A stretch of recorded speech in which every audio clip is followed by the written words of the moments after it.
No further information. It's a podcast for cops and potato farmers. This episode will focus on cops. Today's storyteller is going to be pissed because I called a different storyteller one of my best friends. In fact, it was his only criticism of this show. He's also one of my best friends and definitely ranks in the top 95th percentile.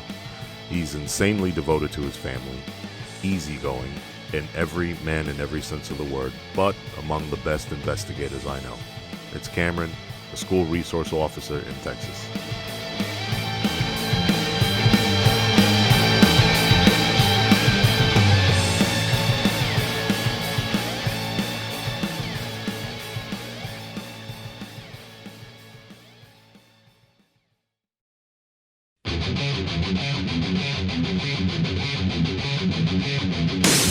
Hey, my name's Cameron. I'm a police officer in the DFW Metroplex. Been a police officer for about 5 years now.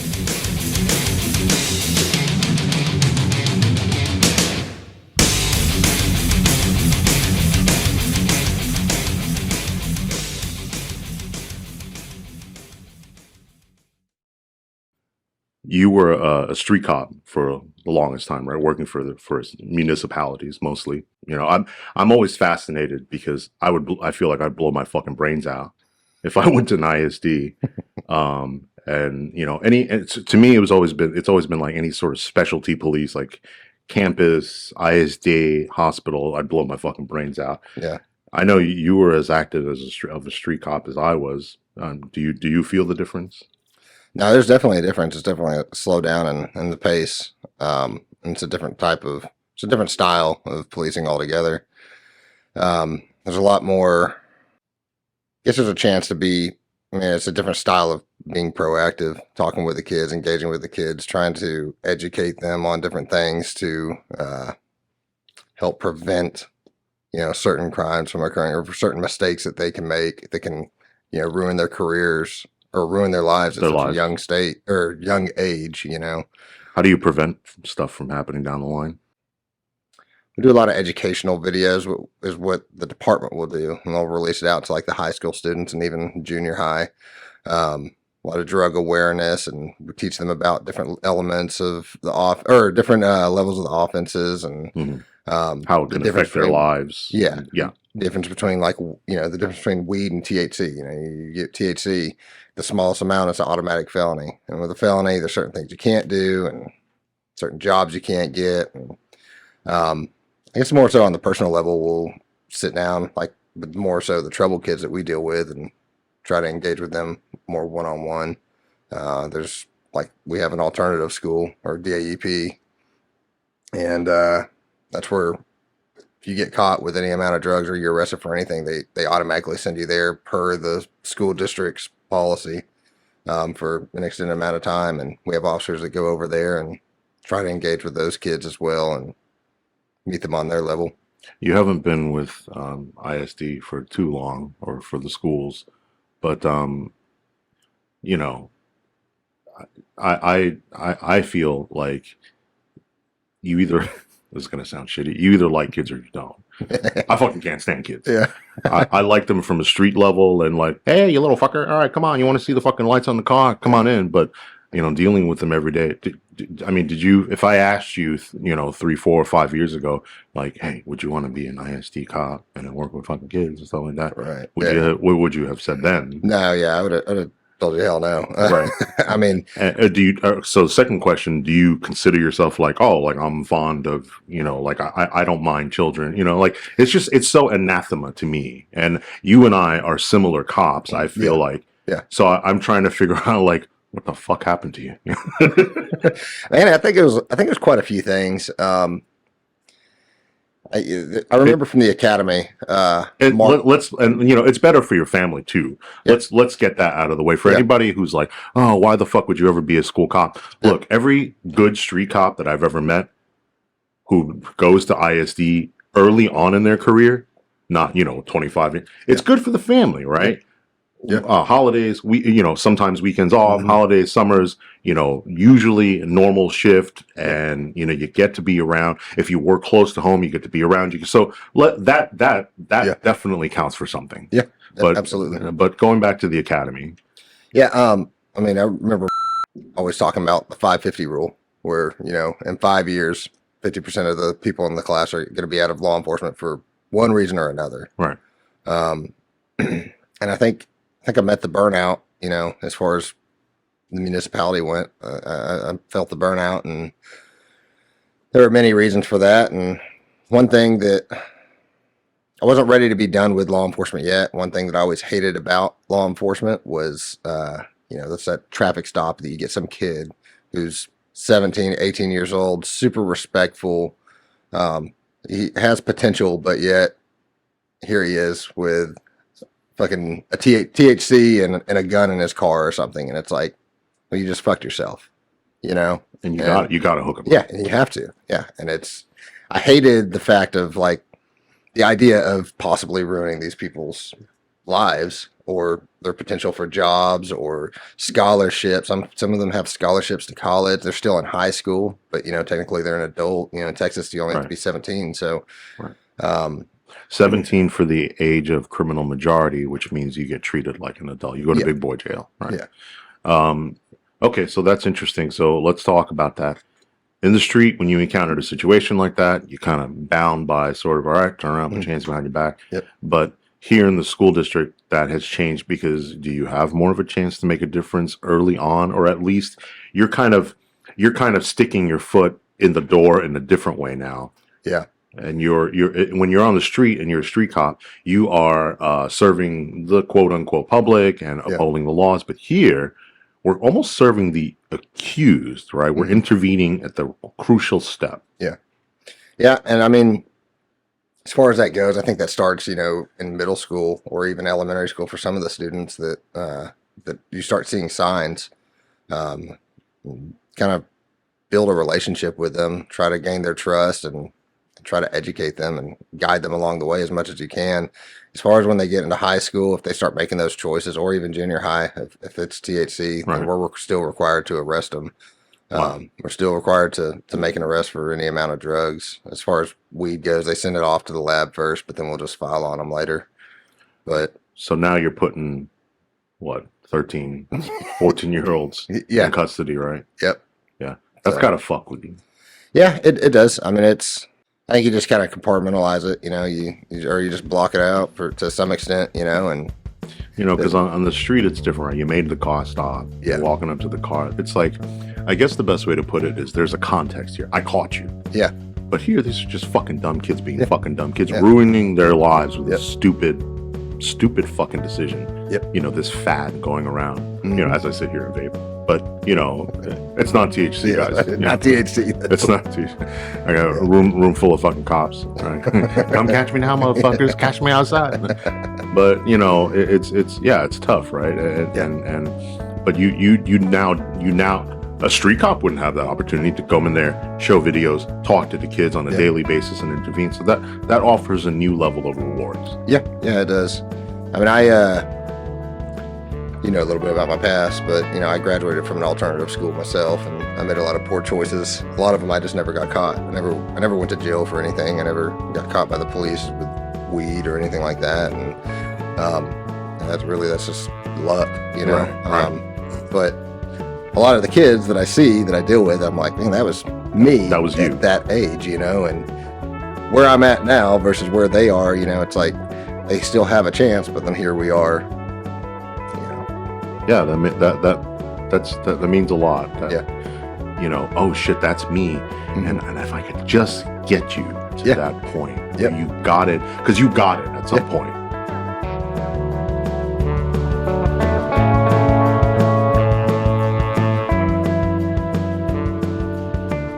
The most important thing is that your change in your position from street cop to school cop.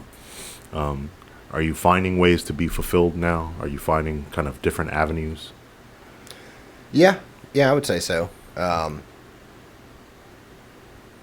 would say so. Yeah, I mean, it's I'd say it's a complete 180 from working for a municipality, but engaging with some of the older kids, some of the high school kids, more so trouble kids, is always rewarding, in my eyes at least. Have you had enough time there to see it pay off?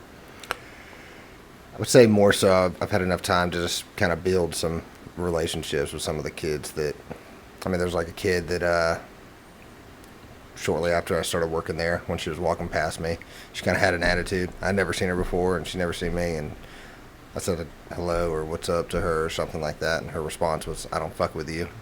And then she just kept on walking, and I didn't stop her or anything. I just kind of let her do her thing. And well, then like maybe a month later, I'm going up these stairs up by the administrative offices, and she's sitting outside at a table, and the lady's desk, the assistant that's out that she's sitting next to, she's not there, but there's like a big bowl of candy. So I was like, fuck it, let me grab some candy. And so I grabbed a piece of candy, and then I asked her, hey, you want some candy? You want Snickers or something? Toss her Snickers, and she kind of, her whole personality just kind of changed from that point on. And now when I see her, she'll talk to me when she's in the cafeteria. She'll talk to me when I'm in the hallways, stuff like that. It's some trust and relationship that's built up. Yeah. And you think that's going to pay off for you? I believe so. I think it'll pay off for her more than it will for me. Describe what that means. I think it's helping build a different view of law enforcement for her. I don't know her backstory. I haven't gotten to know her that well yet, but in the few times that we've talked, but for whatever reason, she felt the need to let me know how she felt at first, and for no reason at all, without knowing who I was. And now we've talked a few times, she's gotten to know me. Now she'll joke around and stuff. And I think in the future, if she gets pulled over as an adult or whatnot, or even with her kids, when her kids are going through school, it's something that she can remember, something that she can learn from and apply in her own household. The ripple effects Yeah. are just enormous when you sit down and think about them. You offering her a piece of candy and not dismissing her. Yeah. And all the long lasting effects that you'll have. And so I think it's a chance for you, on the street catching burglars, I think it's a chance for you to make a real difference. Yeah.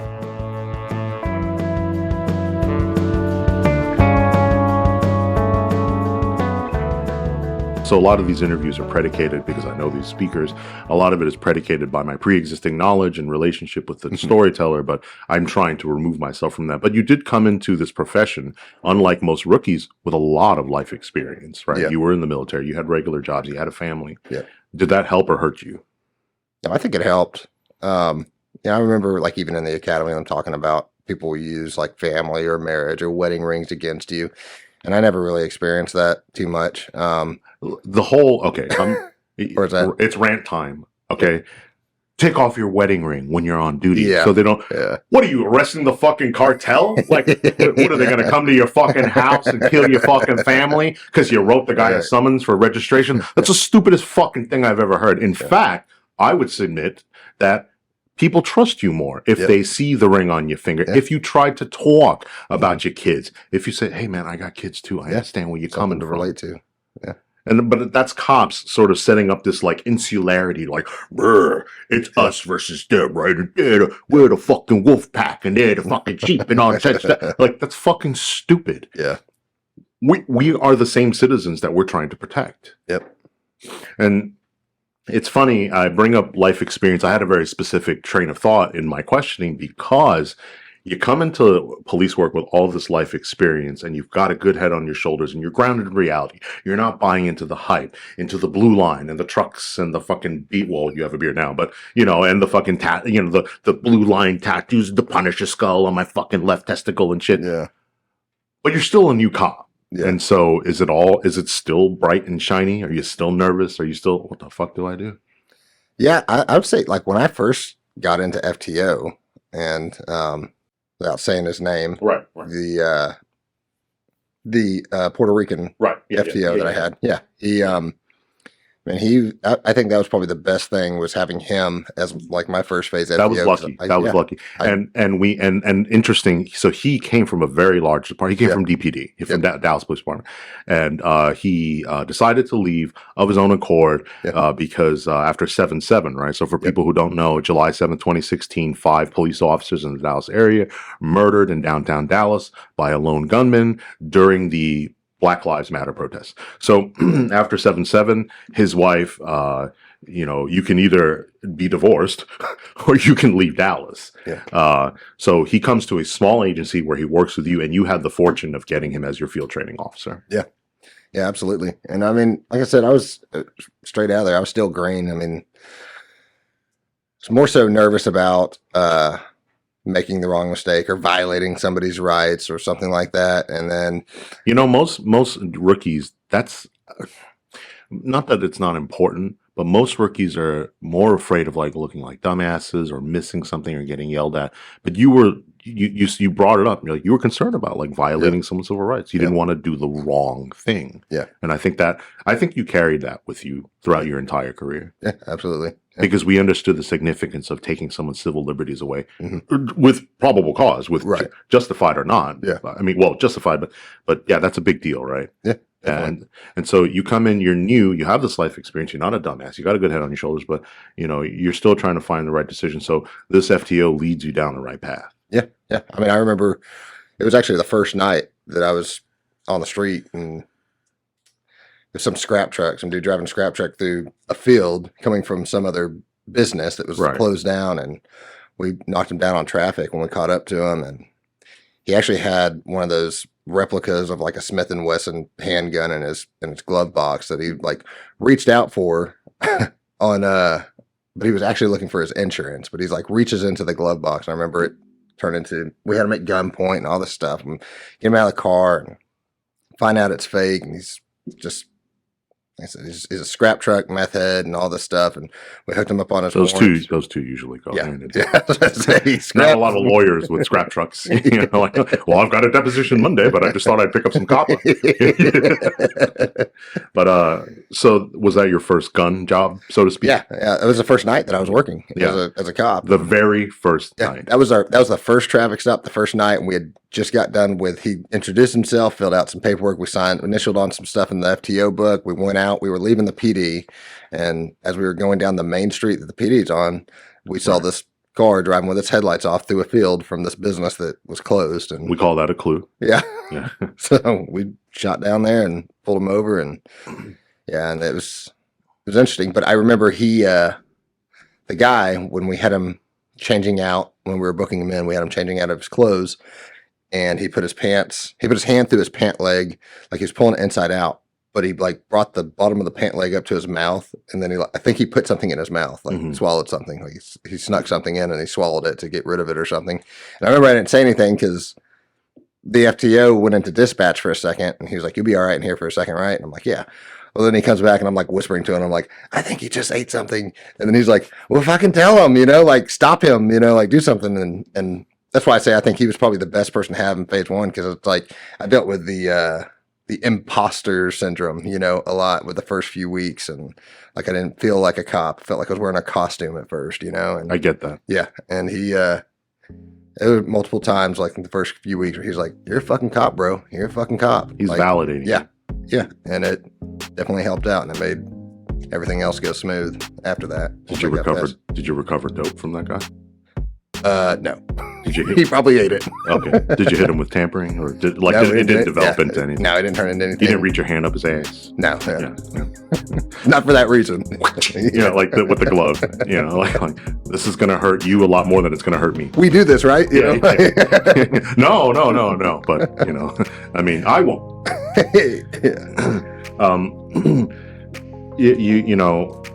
So okay, so this is your first collar stop interaction as a fucking cop. All right, so tell me, does that validate the job? Does that say to you like, "Oh, this is what I signed up for," or is it like, "Oh my god, what the fuck did I get myself into"? I mean, what goes through your head? No, yeah, I mean I was still, I'll take that back. I was a little confused still, because I'm like, all right, well, we just saw this guy coming from somewhere. Actually, what it wound up being, we only hooked him up on his warrants. That's the only thing he was charged with. Right? We just confirmed on his warrants. And you didn't have any copper with him or anything? He had trash, or he had scraps that he had pulled out of the dumpster of that business. So he was just dumpster diving is what it was. So he didn't break in or do anything. I would have been a hoe. I would have summoned him for city ordinance, tampering with trash. We don't even have that. Trust me, we didn't even have that city ordinance. We had, city ordinances from like the 70s and stuff in there. And he has 7 roosters in a 5 rooster county. In a 5 rooster county. Rooster, or but there is an exception if you have additional roosters for procreation purposes, and I don't mean the roosters. Yeah. Okay, all right. 6 heads of sheep. Yeah, 6 heads. Yeah. So it validates. Mm-hmm. It kind of says, okay, all right, this is why I signed up for the job.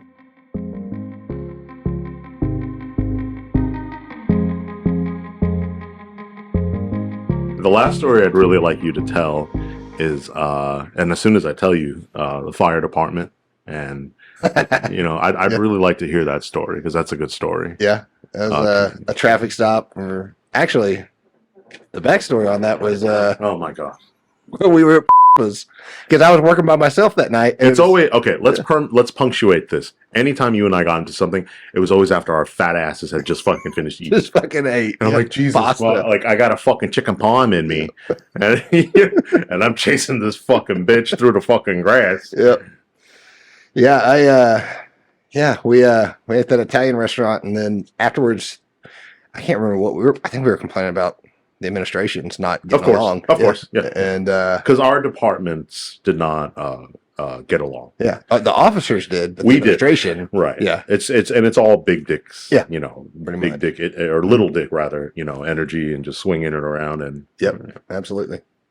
And yeah, so I remember you were saying, if something happens, you're the one that's going to back me up, and if something happens to you, then I'm the one that's going to back you up, and I went on my way, and then you went to go take a shit, I think, right? That doesn't sound like me. Everybody in the room is nodding.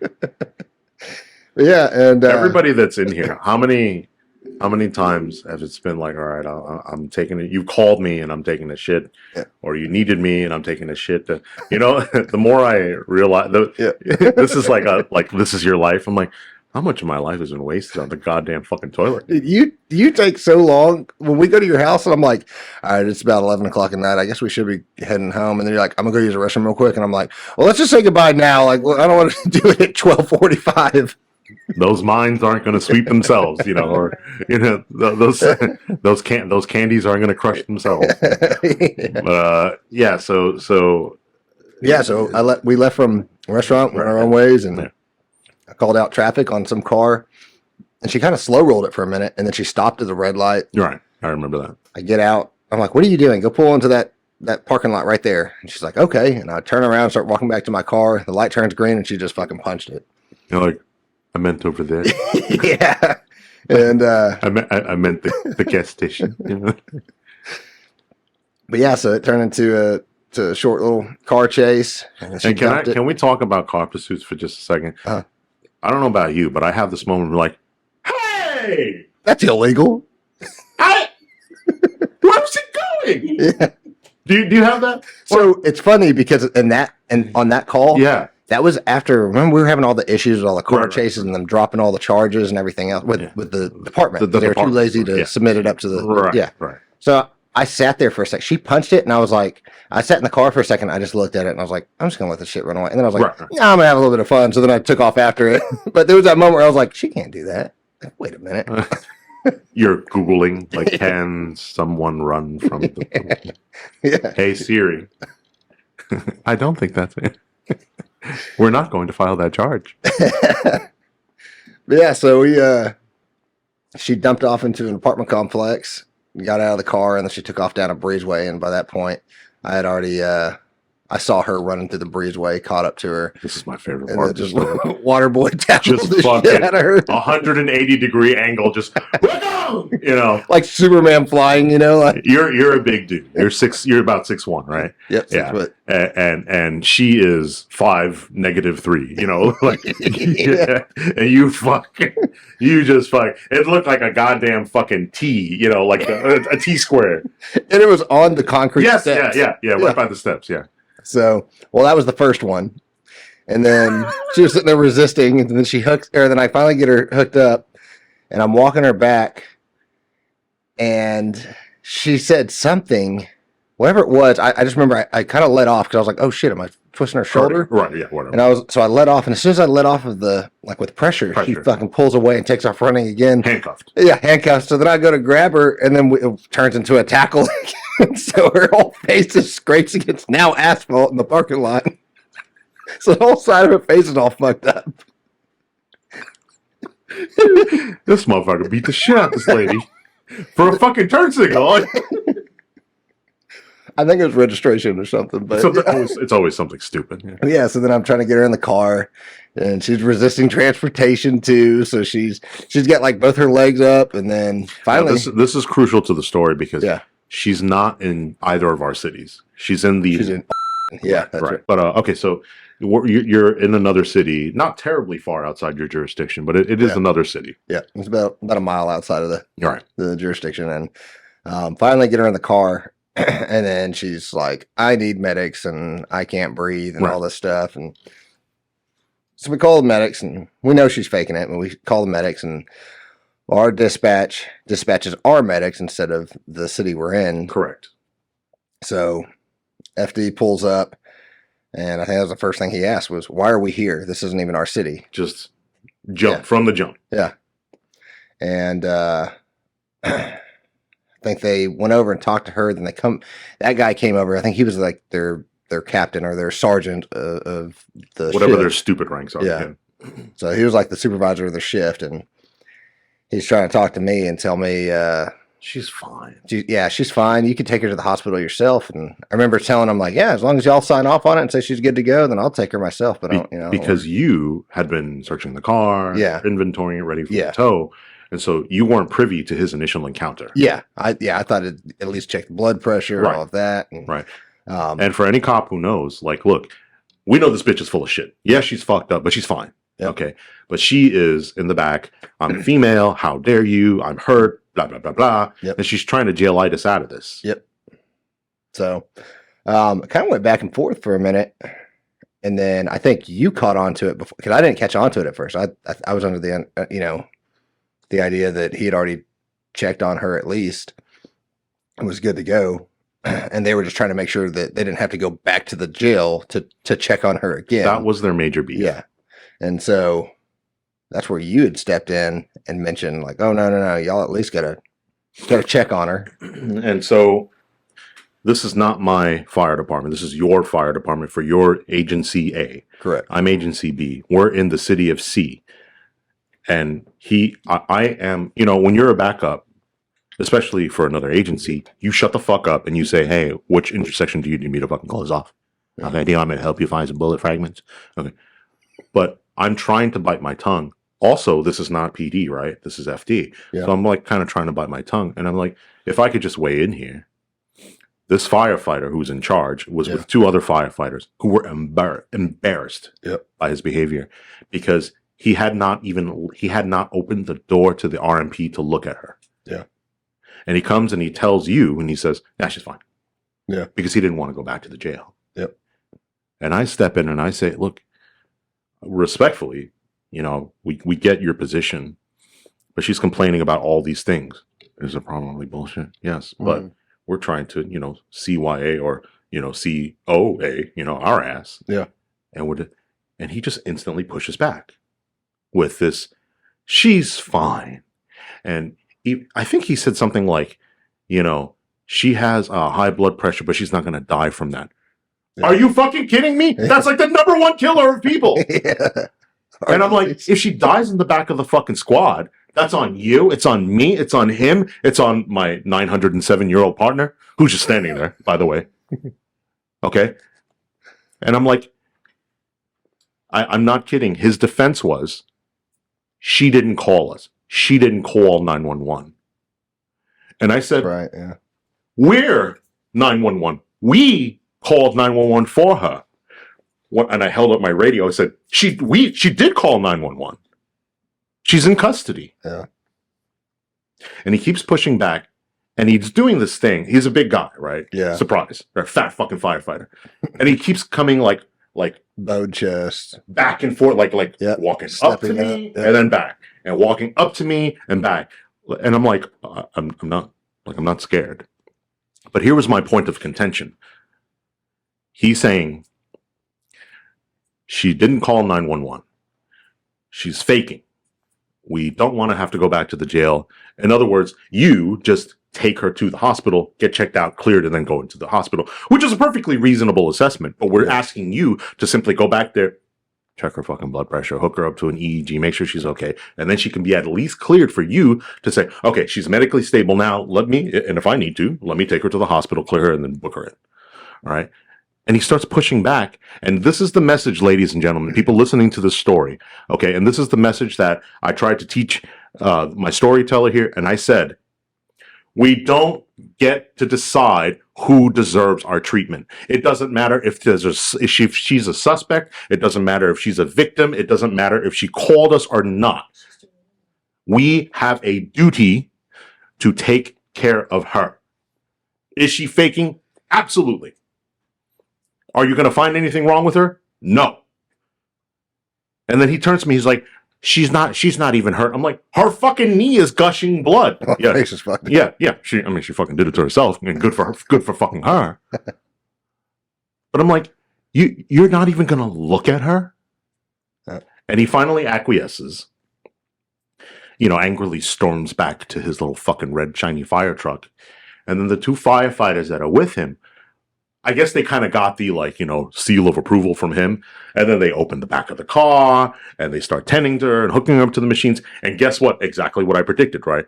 Nothing's wrong with her. She's medically stable. Did you take her to the hospital or the jail after that? Took her to the hospital. Right. Yep. Cleared her, brought her to the jail and booked her in. Okay. Yep. All's well that ends well. But what if she had fucking died in the back of that car that night? Yep. We're over here George Floyding her, right? Like, oh, you're fine, you can breathe. Like, oh, fuck you, right? Right? And then she fucking dies in the back of the car. You and I would not be sitting here. Yep. You wouldn't be sitting here. None of us would be sitting here, right? Because we'd be in fucking prison. And that's the part that I don't get. Now, I understand that he wasn't a cop. Yeah. But we owe a fucking duty to people. And we have to adhere to that duty no matter what. I know I just totally fucking SWAT kicked your fucking story and took it over. Well, you needed to. I kind of forgot. Yeah, and my storyteller is fairly new. This is like, he doesn't get too many pursuits where he fucking has to tackle some tiny bitch.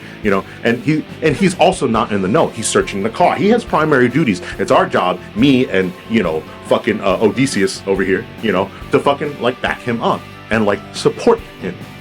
And so when the firefighter, you like that, right? Yeah, I did. You like that the Socratic pull. And so when the firefighter comes up to him and misrepresents and says, yeah, she's fine, he thinks, oh, okay, right.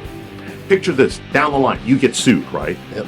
And the accusation is, look, you knew or should have known. You should have verified. She was your AP. She was in your custody, care, control, and management. You're responsible for her fucking death. Bye-bye, job. Yep. Bye-bye, family. Bye-bye, freedom.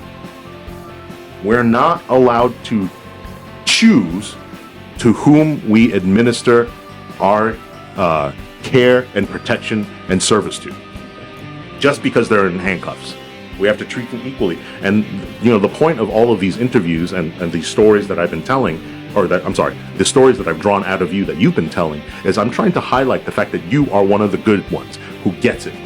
Who gets that, look, in spite of our investigations and, we still have to, above all else, follow the law, follow case law, respect civil rights, and focus on empirical data that can lead to the achievement of our legitimate law enforcement purpose.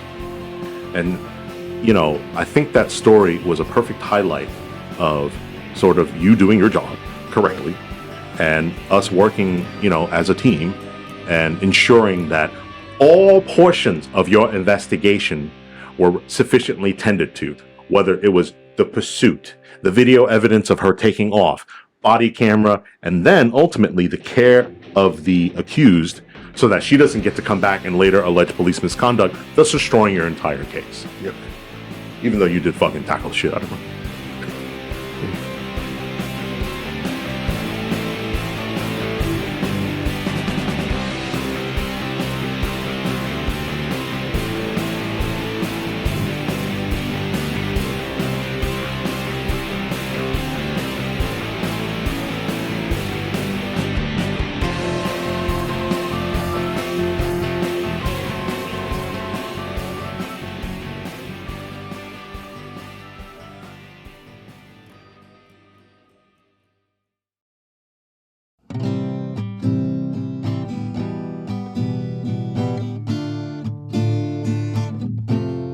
Thanks so much for listening, subscribing, and sharing.